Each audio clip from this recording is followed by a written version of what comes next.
ওম নমো ভগবতে বাসুদেবায়।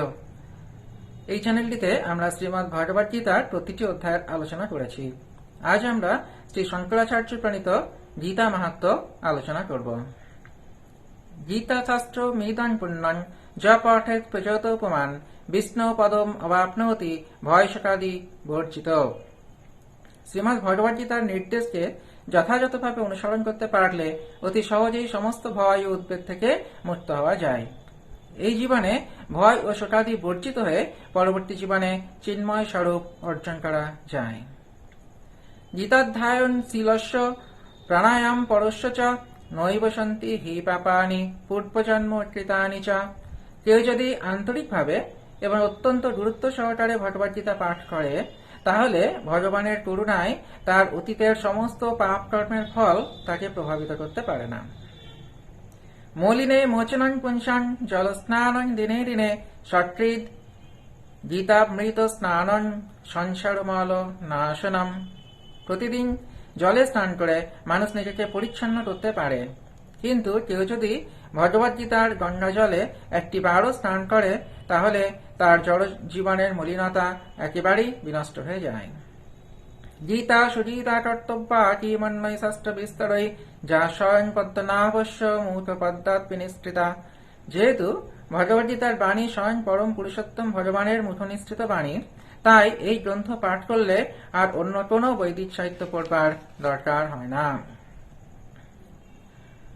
গভীর নিষ্ঠা ও আন্তরিকতার সঙ্গে নিয়মিতভাবে ভগবদ্গীতা শ্রবণ ও কীর্তন করলে আমাদের অন্তর্নিহিত ভগবদ্ভক্তির স্বাভাবিক বিকাশ হয়।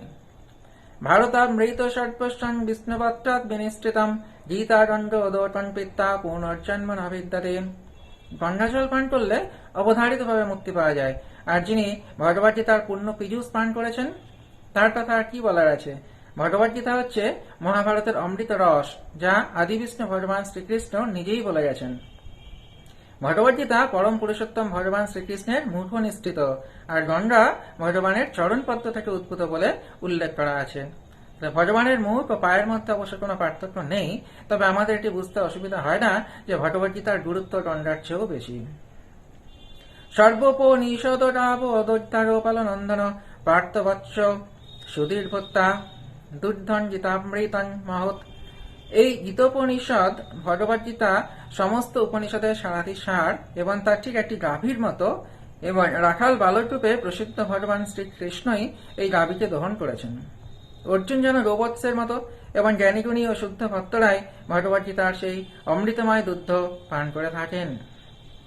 একং শাস্ত্রং দেবকীপুত্র গীতম এক দেব দেবকীপুত্র এব এক মন্ত্রস্তস্য নামানি জানি কর্মাপ্যেকান্তস্য দেবস্য সেবা। সারা পৃথিবীর মানুষের জন্য সেই একট শাস্ত্র ভগবদ্গীতা, সমগ্র বিশ্ব চরাচরের একট ভগবান শ্রীকৃষ্ণ। একট মন্ত্র, একট প্রার্থনা, একট স্তোত্র হল তার কীর্তন। এবং কর্মাপ্যেকান্তস্য দেবস্য সেবা, অর্থাৎ সমস্ত মানুষের একটি বৃত্তি হওয়া উচিত, যা হল পরম পুরুষোত্তম ভগবান শ্রীকৃষ্ণের সেবা করা। আজকে এই পর্যন্তই। এর পরবর্তী দিনে আমরা ভগবদ্গীতার আরো মাহাত্ম্য, এক একটি অধ্যায় পাঠের মাহাত্ম্য সম্বন্ধে আলোচনা করব। ধন্যবাদ।